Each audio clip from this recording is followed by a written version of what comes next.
You are listening to the Lanterns Radio Network, where Americans come together to illuminate the truth. Turn it up loud and proud until the knob breaks off. Lanterns, illuminating the truth.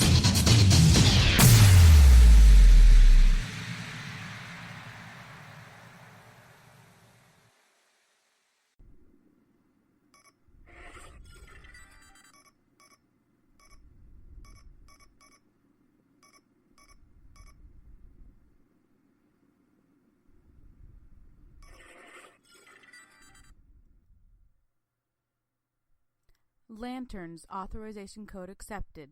Logging in. Your access to the HoloNet has been approved. Please stand by.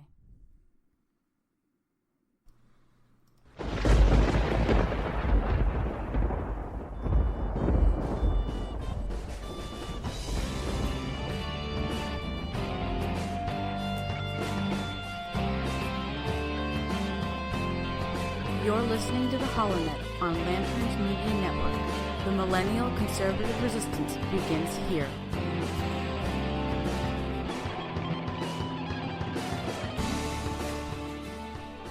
Hello, everybody. This is Matt Holloway. You're listening to the HoloNet on the Lanterns Radio Network.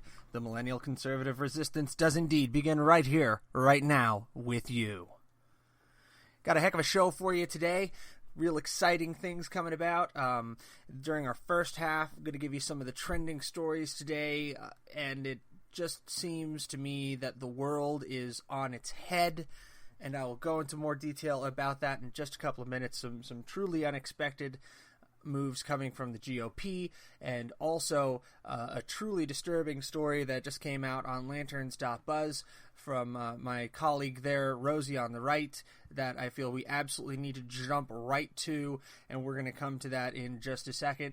Following that, second half of the show, bottom of the hour, we're going to have Will Bloodworth, my good friend from Seattle, Washington, the Bull Moose Progressive, is going to give us his take on the situation with our favorite senator, Miss Elizabeth Warren, out of Massachusetts, and also Betsy DeVos, now Secretary of Education. All that here on the HoloNet podcast on the Lanterns Radio Network.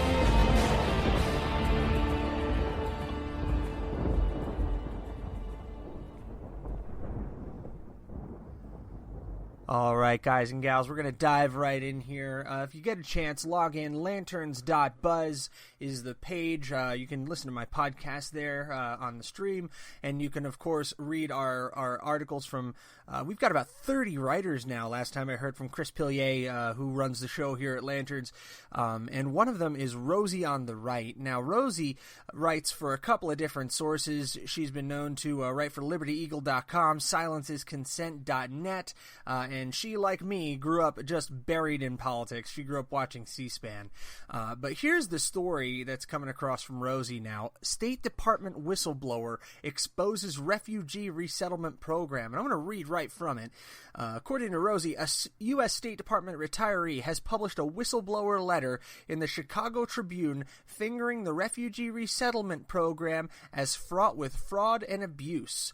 Mary Deutsch said, D-O-E-T-S-C-H, I think that's Deutsch, said the problems were apparent before President Obama took office, but got worse under his leadership, and that she, quote, fully supports President Trump's executive order to temporarily halt that program to improve the vetting process. She further explained, I fully support President Donald Trump's executive order that temporarily halts admissions from the U.S. Refugee Admissions Program and bans travel from nationals of countries that potentially pose a security risk to the United States. However, I don't think the action goes far enough. Wow. I added the wow. She continues, further, I believe there are many people throughout the country who feel the same way. And, that's very, very crucial here, because right now the executive action from President Trump is incredibly popular. Let me see if I can pull that poll from me here. I'm going to pull that up for you right now. Okay, here we go. Politico.com here. Looks like this came out 2 days ago from Jake Sherman. Apparently, a poll, a Politico Morning Consult poll of 2,070 registered voters, 740 Democrats, and 34% of those Democrats said they want the party's elected officials to find a way to work with President Trump. And 56% majority said Democrats should stick to their principles. But that's just an overall. But let me get to the travel ban here.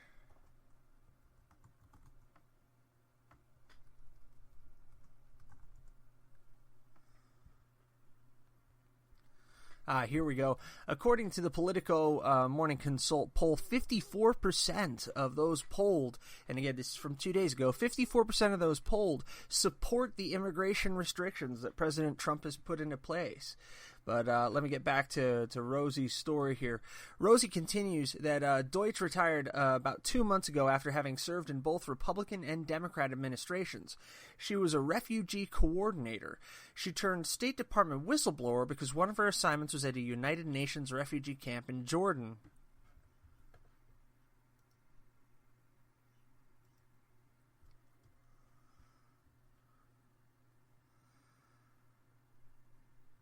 This is where she saw the loose way that many of the Syrian refugees who were flowing into the U.S. were handled.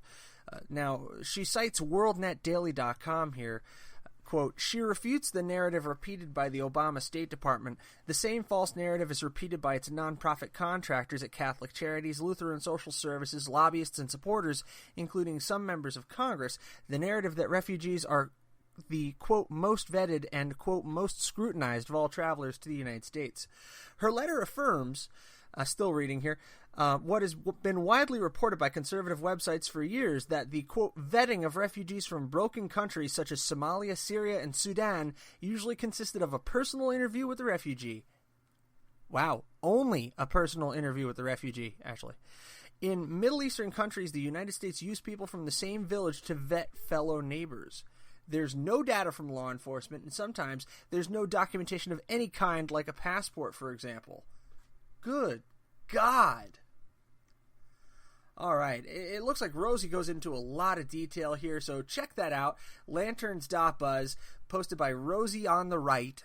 So if you search by the keyword, search for Rosie on the Right at lanterns.buzz. This is insanity. This is everything that the conservative side of the fence has been saying for the past 10 years now, almost, with regard to refugee resettlement. With these folks that are coming over from the Middle East. I mean, if you listen to The Blaze at all, Buck Sexton is huge about this. Glenn Beck has been saying this since the outset. I've heard Chris Pilier go over it on multiple episodes of The Battlefield. This is something that we all know. But now we have a State Department whistleblower published in the Chicago Tribune, I believe it was?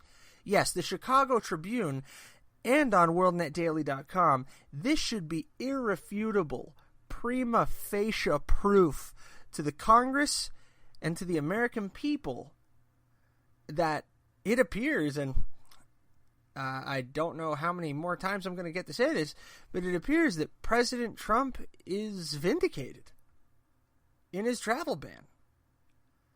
Now, full disclosure, I haven't objected to the travel ban. I think it makes sense to close the door for a little bit and everybody take a deep breath and reassess, but the pushback on the travel ban has been enormous. And no, as Jonathan Dunn here on Lanterns and also on his podcast on The Blaze pointed out, it is not a Muslim ban.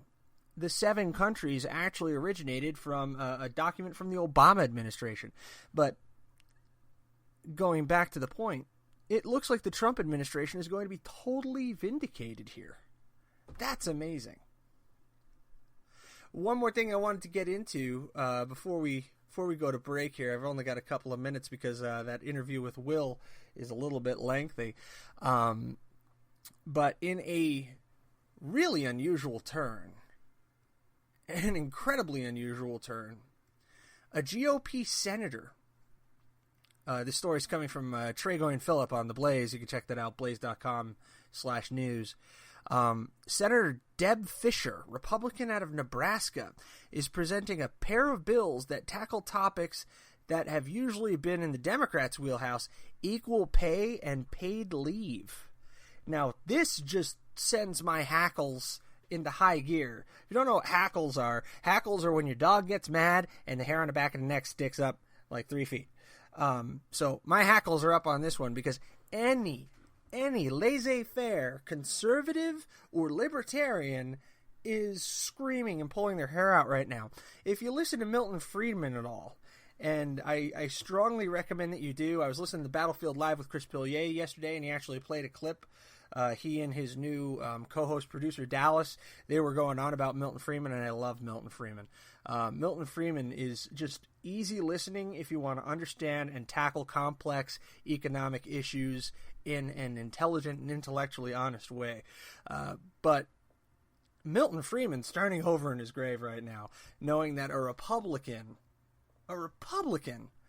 is actually espousing these notions of equal pay and paid leave as government-required things. I mean, this is insanity. This is absolute insanity. Now, equal pay and this notion that women make 77 cents on the dollar is demonstrably false. Demonstrably false. Because these measurements don't take into account the fact that many women leave the workforce for an extended period of time in order to be pregnant and have children and rear children.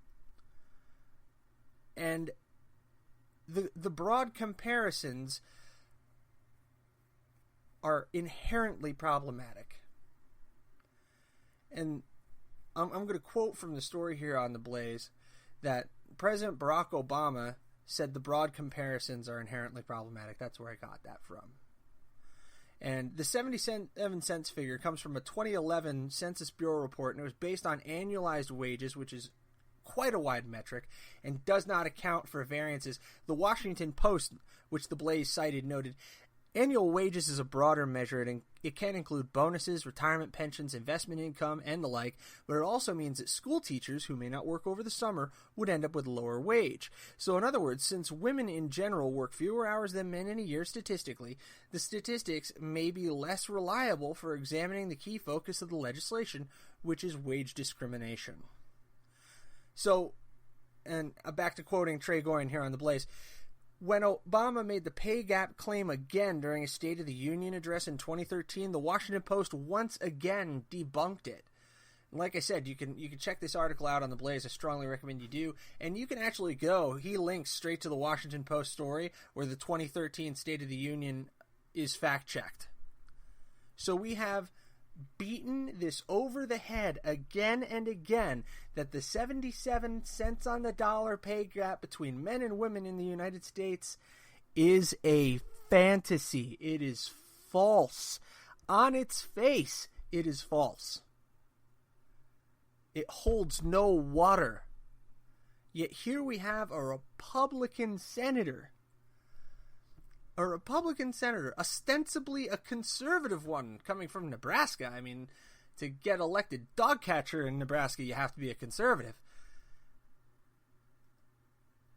Calling for wage equality. I'm flabbergasted. I'm baffled. I'm at a loss for words, and that's a problem when you work in radio. Other piece that I wanted to touch on real quick, we'll actually tackle it when I come back from the break here. A recent poll, and this comes from Brandon Morris, also of The Blaze, finds the American people find the Trump administration more truthful than the media.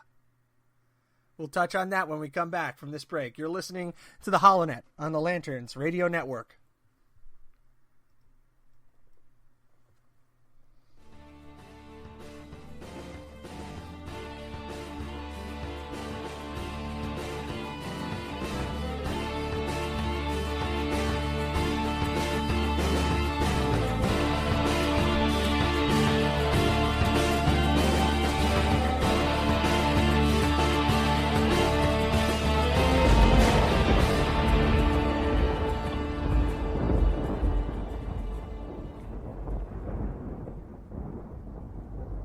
everybody, Matt Holloway here.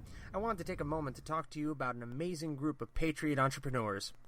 Hot Pants LLC of Arizona is a welding, fabrication, and metallurgy company specializing in display weaponry and shields. A veteran-owned and operated company, they create interesting items inspired by their customers' ideas, as well as beautiful custom pieces of their own design. They are certified welders, credentialed by the Arizona Automotive Institute and Tidewater Community College, with a background experience from the U.S. military and the shipping industry. Hot Pants specializes in creating weaponry for cosplay, anime, video games, and the zombie apocalypse. No matter what your imagination can dream up, they can create a slew of interesting, creative weapons and shields, ideal for any costume or outfit. If you're engrossed in the world of video games or role-playing, let them arm your character with unique, high-quality weapons. You won't be disappointed by their artistry and attention to detail. Give them a call today at 602-900-6856. That's 602-900-6856.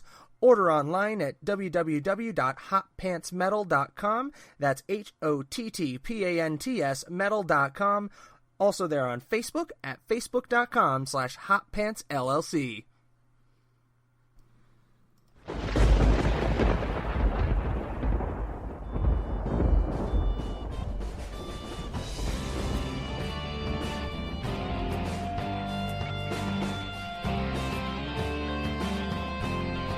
You're listening to the HoloNet on Lanterns Media Network. The Millennial Conservative Resistance begins here.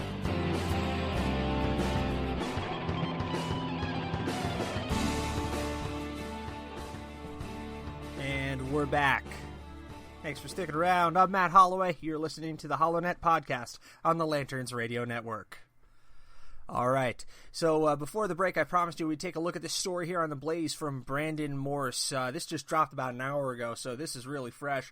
But apparently a poll has found that the American people find the Trump administration more truthful than the mainstream media.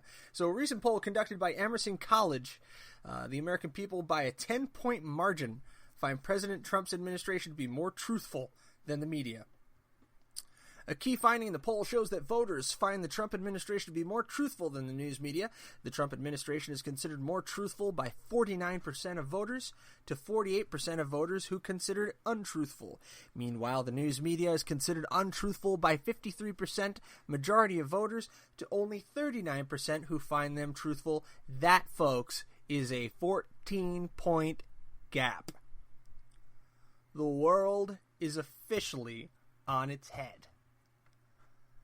We have a Republican in the Senate who is espousing an equal pay law and a guaranteed maternity leave law.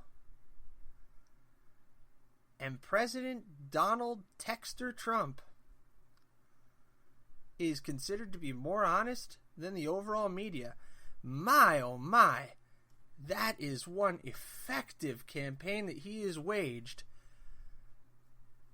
You know, in his consistent description of the lying media. When it comes down to it, the media has given him a lot to work with. Tons to work with. And this story is spreading like wildfire. You know, I just went to the Washington Times, and even back that far, this is from December 2016, 37% say the media lie. Now, that's up so much further as President Trump has proceeded. I never thought I would see this. But here we sit. We have Republicans acting like Democrats. Democrats who've just chosen not to act in the form of Senator Elizabeth Warren, seems to have forgotten she was a senator and that she's bound by the rules of the office to which she was elected so many years ago. I mean, this is not a rookie senator.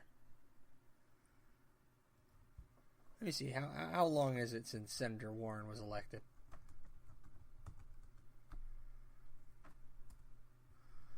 I'm checking my Google here. I got to see how long has this lady been in office for Massachusetts. It's got to be at least 2 decades.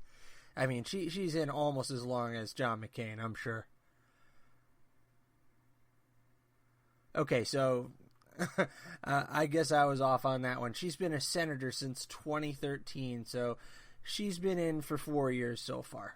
I don't know. Maybe that does make her a freshman senator. I'd actually have to pull her entire career in order to find out. Which, you know what? I've got 2 minutes on the bottom of the hour here. Let's go ahead and give it a look. Because she was accused of impugning a peer when she condemned Senator Jeff Sessions' nomination for the Attorney General while reading a letter from Coretta Scott King on the Senate floor. That's according to the New York Times. So, we have to sit back and we have to take stock of where we are now as a country. Up is down, down is up. We have people protesting in the streets the way they haven't since 1960s. We have Senator Elizabeth Warren clearly angling for the presidency. And we have a Secretary of Education who has absolutely no love for the public school system. It's a fascinating time to be alive. And it falls to us. It falls to people like you and I, whether you're a millennial or not, to hold this line against the night and try to keep some measure of sanity in our country's political system and to try to keep people awake. And it feels like people are going to sleep. Just the other day, trending on the top of Twitter for almost 2 days was hashtag, I believe it was anything not political, say anything not political. People just want to clap their hands over their ears, close their eyes, and forget. But it is so crucial that we do not. It is absolutely critical that we do not forget for even a single moment that we are Americans and we need each other. Whether you're a liberal, whether you're a conservative, whether you're a progressive, whether you're anything really. There's a chair at the table for everyone who can deal as an honest actor, as an honest broker. There's room for everybody, as Chris would say, in the battlefield of ideas. And there's room for everybody at the HoloNet. So in just a minute or two here, we're going to welcome to the show Will Bloodworth from Seattle, Washington. He's a very good friend of mine. He's a good sparring partner. He and I used to mix it up during the debating time between former President Barack Obama's 2 terms, the 2012 election. And I think you're really going to enjoy the interplay and how we bounce off of each other. So we're going to go to that just on the other side of this break. I'm Matt Holloway. You're listening to the HoloNet podcast on the Lanterns Radio Network. And we'll come back in just a moment.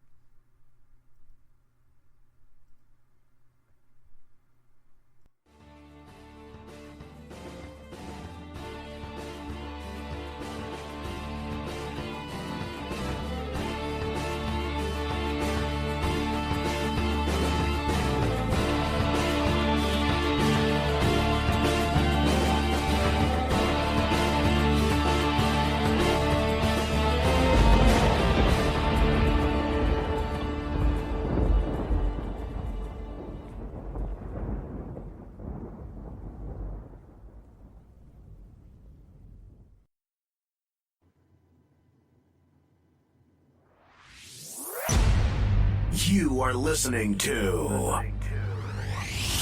the Lanterns Radio Network, where Americans come together to illuminate the truth. Turn it up loud and proud until the knob breaks off. Lanterns, illuminating the truth.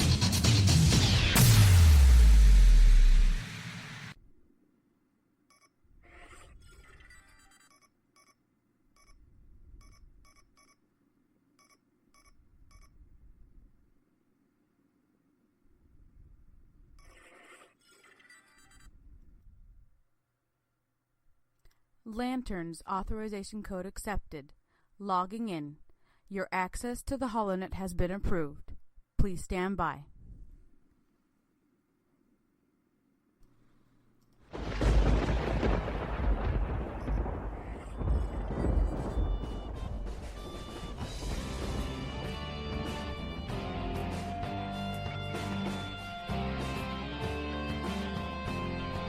You're listening to the HoloNet on Lanterns Media Network. The Millennial Conservative Resistance begins here.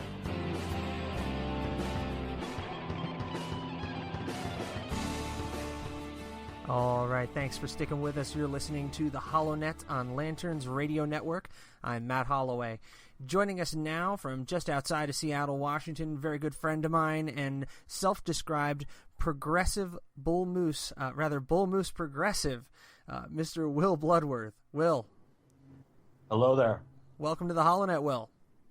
Glad to be here. Outstanding, sir. Now, a little bit of background I've given on my show a couple of times is that Will and I used to work together a little while ago at a company that shall not be named. We worked in a call center, and we turned our row into basically a form of political discourse, which I have spent many years trying to replicate, and I believe that I finally have in the form of the HoloNet.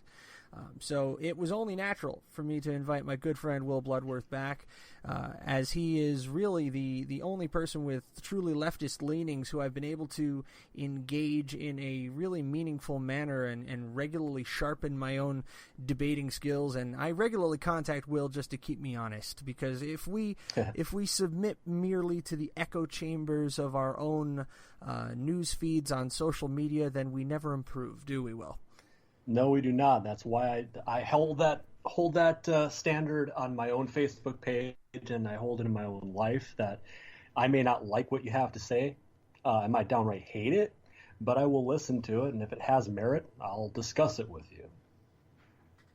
Absolutely, and that's what we've always sought to do. Now, today, truth be told, we were supposed to have two additional gentlemen with us. Unfortunately, due to circumstances beyond their control, they were not able to join us. But we're going to go ahead and persevere just the same. And just as her trending hashtag says, she persisted, we too shall persist. That's right, I'm referring to Senator Elizabeth Warren, whose hashtag she persisted is now trending number 2 in the United States. And we're going to talk a little bit about how that came to be. And I'm going to drop off Will here real fast, just from being able to give us any input, because I only have so many tracks of audio inbound. But we're going to listen real fast to Senator Warren having Rule 19 of the Senate invoked upon her, where it is described that she impugned a fellow member of the Senate. And we're going to go to that cut right now. Mr. President. They are majority leader. Mr. President. The majority leader. The senators impugn the motives and conduct of our colleague from Alabama as warned by the chair. Senator Warren, quote, said Senator Sessions has used the awesome power of his office to chill the free exercise of the vote by black citizens. I call the senator to order under the provisions of Rule 19. Mr. President. Senator from Massachusetts. Mr. President, I am surprised that the words of Coretta Scott King are not suitable for debate in the United States Senate. I ask leave of the Senate to continue my remarks. Is there objection? Object. I appeal the ruling. Objection is heard. The senator will take her seat. Mr. President. I appeal the ruling of the chair, and I suggest the absence of a quorum. I'm going to go back to Will. Will, still with us? I am. I don't know if you had a chance to listen to that audio, but what we just heard was the Senate Majority Leader Mitch McConnell invoking Rule 19, which forbids a sitting senator in the course of their remarks from impugning another senator. And the accusation made was that by describing Senator Jeff Sessions of Alabama as a disgrace to the Justice Department, that Senator Elizabeth Warren violated the rules of decorum in the Senate while reading a letter from Mrs. Coretta Scott King, as most of our audience may know, descendant of the late Reverend Dr. Martin Luther King Jr. Right. So what are your thoughts here, Will?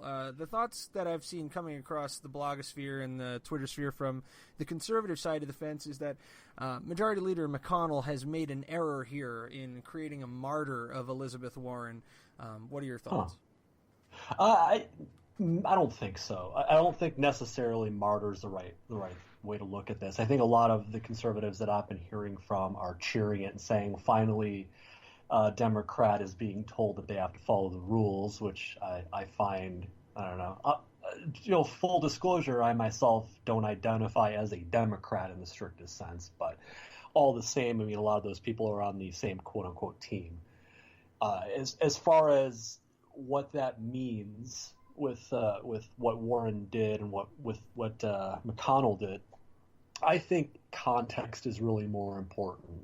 Why was the rule invoked? Was the rule invoked properly? Was the spirit of the law followed? And I don't think it was. I think what happened was a rule that should be applicable when we're talking about a Senate in session, discussing matters other than the person in question, that being Jeff Sessions, would be when that rule would apply or ought to apply. I don't know the letter of the law on 19, but I would have to imagine that in this circumstances, it should not apply in such a way. Martyrdom aside, I don't think that's really the point. I think the point is that we have in McConnell somebody who, flip-flop on his opinion on whether or not a sitting president did or did not have authority or right to nominate a Supreme Court justice, having contradicted himself completely in 180 turn between previous presidents, or two presidents prior, and Obama. So I'll pass that back to you on your thoughts. McConnell's objection to this. You do raise an interesting point there, Will. And I actually have seen this go both ways. I've seen Democratic objections to it, and I've also seen... Yeah, Schumer objected to it very vocally, and now McConnell has objected to it very vocally. And it seems to be one of those, as long as it's my side that's doing it, I don't care issues. Yeah, which I disagree with. You have to stand on some principle. I get that you're trying to win for your team, but this shouldn't be a team sport. Politics, it's the reality of the situation, and people are doing the best they can, I think. But if we don't have people of principle governing us, then really the experiment of democracy starts to fall apart. I agree with you completely. And actually, in my last episode of the HoloNet here, I did remark on that as one of the situations that the left has brought up that I don't find to be acceptable in the body of the lack of a hearing for Judge Merrick Garland. I do believe that Judge Garland should have had a rightful hearing, and if the Republican elected Senate was fit to not accept the nomination, fit to not confirm, then that would have been the correct medium rather than this punt maneuver where no hearing was held at all. If the man can stand on his merits, then he should be confirmed. If he does not meet with the appropriate criteria, then by all means he should not be, and the Senate should follow its own rules. Right. And again, that's part and parcel to being the constitutionalist standing in the middle, yelling at both sides that no, you can't do that. And that's one of the situations where we get along pretty well. Will we both call on our government to follow its own rules? Yeah, either abide by them or cast them out. If they're not serving their purpose, then what good are they? Indeed, if you're not going to follow them.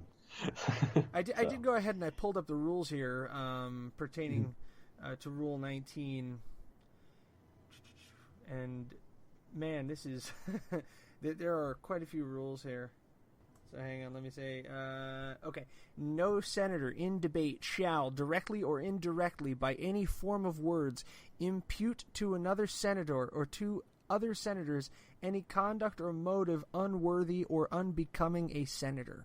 So by the letter of the Senate rules, I'm afraid I do have to concur with Majority Leader McConnell, Senator Warren did most assuredly violate the rules of the Senate and was duly informed of the rule, read the rule, warned, and then subsequently persisted along that line of speech. So, in this situation, following our own rules, could Ted Cruz have been cited on Rule 19 a couple of years ago when he called out Senate Majority Leader Harry Reid at that time? Yes, I do believe he could have and should have been. I'm a huge Ted Cruz supporter. So I'll jump out and say that what's good for the goose is good for the gander in this situation. So I think Senator Warren does have a case for a grievance here, but the rules of the Senate are created, enforced, and also adjudicated by the Senate itself. So I'm afraid the leader of the Democratic Party has very little recourse here. Right. It's the matter of letter of law versus spirit of law that I brought up earlier, and it's something I think ought to be amended for a circumstance just like the one we witnessed, where the person in question is a senator. Like the topic of discussion is a senator's capacity to do the job for which she's being appointed. And I have absolutely no doubt that if Senator Jeff Sessions of Alabama were anyone else, were he simply a federal attorney, were he simply a district judge or any other lesser office than that of a U.S. senator, this would not have been a problem. And I think that the letter of Mrs. Coretta Scott King would have been admitted in normal course of debate. But I think this is a procedural move by Senate Republicans to quash the remarks of Senator Warren and just move the process along. And it seems to have hit pay dirt because as of this hour, 6:48 p.m. Mountain Standard Time on the 8th, it appears that Senator Jeff Sessions has been confirmed for the post of Attorney General of the United States. Mm-hmm.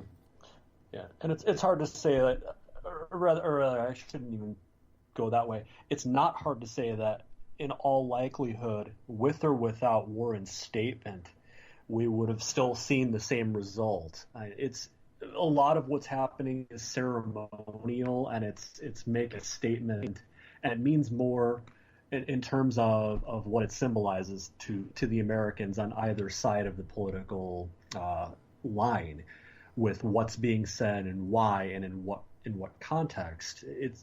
Her words would not have prevented Sessions from getting the appointment. They've decided that already in their minds or as a group what they were going to do. Same held with DeVos. It fell along the lines 50-50. Pence, gave the final vote on that. Things happened almost exactly the way they were supposed to by their own, the people wearing the colors that they were wearing voted along the lines with two exceptions in DeVos's case. And in the case of Sessions, I didn't see the vote counts or which senators voted how, but I have to imagine it fell under similar lines. I'm certain that it did, but I'm going to go ahead and hold you up there because on the other side of this break, we're going to talk a little bit more about the confirmation of Secretary of Education Betsy DeVos, all that and more coming back on the other side of this break here. You're listening to the HoloNet podcast on Lanterns Radio Network. Be right back.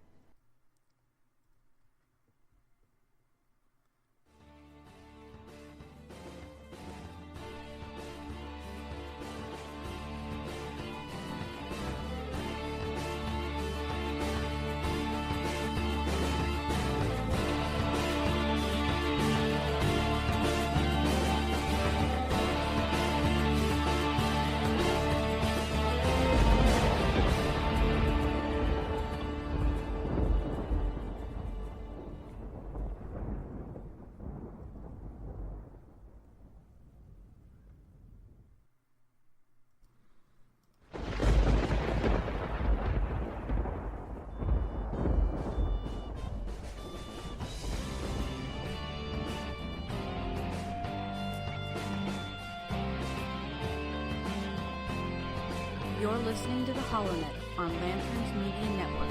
The millennial conservative resistance begins here.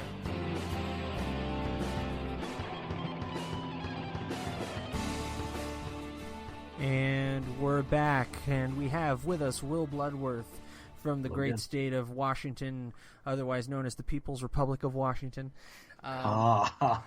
Democratic People's Republic of Washington. Yeah, we're not led by a crazy person. Yeah, it's nice here. You'd like it, mostly. I'm told it rains all the time. It does actually. Yeah, it's more so in the winter months. I think it's interesting. We had our first snowstorm in quite a few years, or the worst snowstorm we've had, at least since I've lived here. Well, here's something, Will, might make you feel a little bit more at home. Hang on. Sure.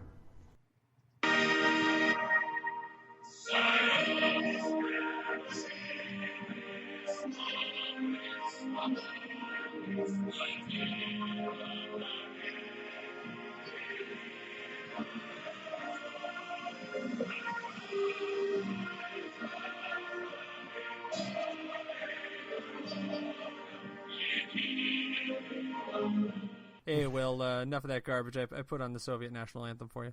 No, I heard it. I heard it on my end. That's fine. But yeah, I cannot see Russia from my house. I can tell you it is very much not Soviet-like here. The economy is fantastic. There are 0 bread lines last time I checked. And I'm not really a vodka drinker, so.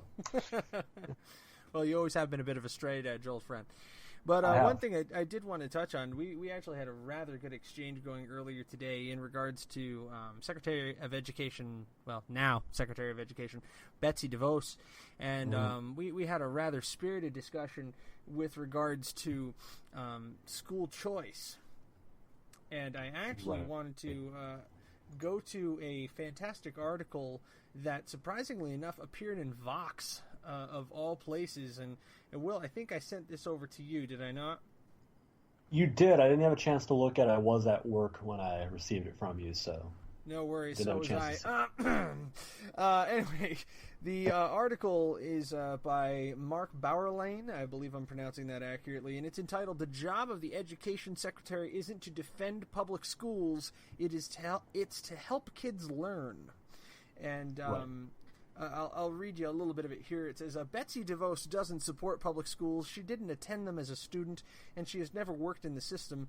Wealthy and religious, she has no experience with financial aid or Pell Grants, student loans, or special education. Her passion is to help parents find alternatives to traditional pathways through charters and vouchers. As Senator Suzanne Collins, a Republican of Maryland, stated in her decision against DeVos, the primary duty of the Secretary of Education is to, quote, strengthen our public schools, end quote. But everything in DeVos's background makes her a poor advocate for them. Her lack of experience, in quotations, disqualifies her for the job. That's the argument. But when we cast a cold look at the performance of schools in recent years, it's hard not to count the very vices alleged by her detractors as the opposite, as virtues sorely needed at the present time. And that led us to a meme that you and I were looking at earlier today, and I'm going to try to find that. Did you pop that up on your Facebook page, or was that on Jason's? Which meme are we talking about? The one about DeVos. Money, all you need is money meme? Yeah, that was on his post. That was on Jason's. Okay, I should be able to find our quotes on that then fairly efficiently. Yeah. Yep, I'm looking at it right now. I just got to it. Give me a second. I know it's my show, and I'm the one that's running up against the clock here. Okay, so basically the meme is this, and I'll put it up on the HoloNet page so everybody can see it, but it's Meet Betsy DeVos, Trump's Secretary of Education. There's a nice little word bubble overhead that says, I have no experience, but I donated $9.5 million to Trump's campaign, and I work hard to dismantle public education in the U.S., #unqualified. Now, the bullet points that are given here are billionaire, no education degree, no teaching experience, no experience working in a school environment, never attended public school or state university, never put her own children in a public school, does not believe in or support public education, believes that public school teachers are overpaid, supports for-profit education, invested $200 million in Christian schools and organizations, and doggedly advocates funneling money out of public education and into for-profit Christian-based education. Now, I expressed a problem with numbers 2, 3, and 4 out of that she has no degree, no experience, and no experience working in a school environment. Because I would have preferred that, the secretary at least have some experience working in a private school environment, given the fact that that's her deal. That's what she prefers as a basis. And we went back and forth for over 30 different replies here. We had a nice long chain. But Will, that's a short one for us. Not especially for the old days. But I want you to go ahead and sum up your feelings here, Will. So, okay, with respect to this, it's also leaving off a point that she profits from from student loans directly. So we can glean from that with private universities, and I can speak to that having a girlfriend attending one currently. Private schools are going to they're going to have higher tuition. And that being the case, if you're borrowing money to attend that private school, her ability to collect on those is directly affecting her profits. I mean, this is, for all intents and purposes, a direct conflict of interest. That doesn't seem to really stop anybody these days. Let's push that off to the side. We've got the fact that she's a billionaire. I don't care either way. If she's successful in other ventures, that doesn't preclude her, doesn't disqualify her from doing this. Those next 3 points of no educational degree, no teaching experience, and no experience working in a school environment, those alone, like I said, those should be in any sensible conversation and any logical analysis of being a Secretary of Education who oversees the success of children growing up in the United States with having a fruitful educational experience. That's something that the Secretary of Education really ought to have. That this should not even be up for debate in a sane world. The fact that she never attended public school or put her children through them, that it gives me pause. I think that if you don't know what it looks like from the inside, at least somewhat, you're already going on nothing from having no educational professional experience, but having no inside track on what public schools look like at their best and worst makes it very difficult for you to make class distinctions and saying this is good or this is bad. She doesn't believe in or support public education. Well, based on what other than self-interest? The tough question to answer if you don't have anything to base it on. If she believes that public school teachers are overpaid, is she a capitalist? I don't know. It's hard to say. The market's supposed to bear out the wage of the teachers, so I know there are public funding that their salaries are paid by public funds, but if they're getting paid a fair market wage relative to what the prevailing wages in the area, then that's an argument against capitalism working properly in the confines of proper governments. Well, my argument here is currently centered around the dissolution of the Federal Department of Education as an entity. So if we're talking about someone who's going to be able to accomplish that, by the way, that is currently an instrument in Congress. There actually is a bill at present seeking to dissolve the Department of Education as an entity. Yes, I heard that too. So I mean, a lot of my I don't want to call them ANCAP, but a lot of my absolute bare minimum government friends, and I wouldn't call you necessarily among them, but you're definitely for smaller government. A lot of them are saying as long as you have somebody who can hold a lock and padlock the door shut on the way out and turn off the lights, that's all that person needs to be able to do. They're celebrating the end of it. I'm definitely celebrating the evolution of H.R. 899, which is the bill to abolish the Department of Education, as reported by The Blaze today. And Representative Massey, who introduced this will, gave a very solid constitutional argument. He said, neither Congress nor the President through his appointees has the constitutional authority to dictate how and what our children must learn. Unelected bureaucrats in Washington, D.C. should not be in charge of our children's intellectual and moral development.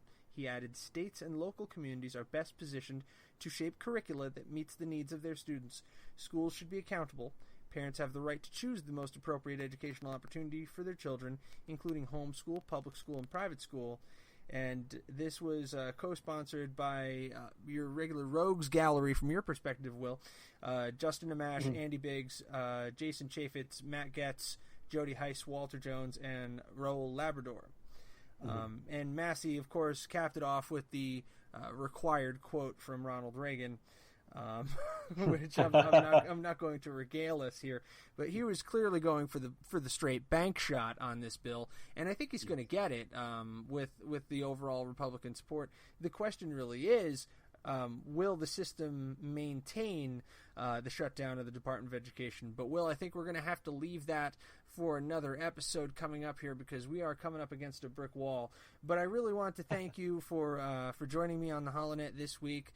I think we got a vastly different opinion regarding Betsy DeVos, Secretary of Education. I did want to set up that I don't have the full story when it comes to her conflict of interest allegations. I did pull a story on The Hill, so everybody can take a look at that. I'm going to go ahead and post that to the show notes as well. It appears that there are a number of financial devices that the DeVoses own, she and her husband, and investments that they own that have impact on the educational market. And, you know, it just comes down to a similar situation that we have with Secretary of State Rex Tillerson, who needs to avoid conflicts with his former employer of ExxonMobil, and conflicts that the president has with the Trump organization that he needs to divest himself from. And I don't know that these conflicts have been resolved as of this date. I do know that Betsy DeVos was confirmed along largely partisan lines, with the vice president casting the 51st vote in order to break the tie. So looking like she's coming in here in an inauspicious, very partisan fashion, also backed by Representative Massey's bill to terminate the Department of Education. The Department of Education's ultimate fate here very much in limbo. If you're like me and you want to see more states control, that's a good thing. If you're like Will and you would like to see a more collectivized, a national approach, then this is a very bad situation. Wouldn't you agree?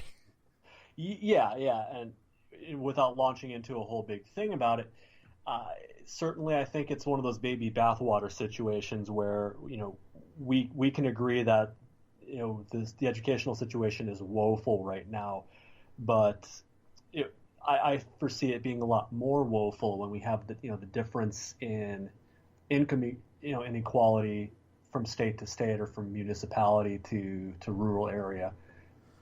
Well, let's go ahead and take that on next week. We're running up against the post here. We're at less than 30 seconds in. So, again, want to thank Mr. Will Bloodworth for joining us here on the HoloNet podcast. Hopefully, Will, you'll be a regular guest, so that way we can also get opinions on the progressive side of things and show that we can indeed hold the line against the night. We can indeed come together across ideological and partisan lines and treat each other with cordiality and treat each other as respectful fellow Americans. So thank you, Will. Thank you.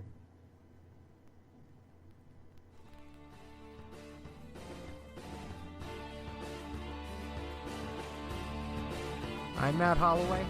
You're listening to the HoloNet podcast on the Lanterns Radio Network. Thanks for coming. God bless. Good night.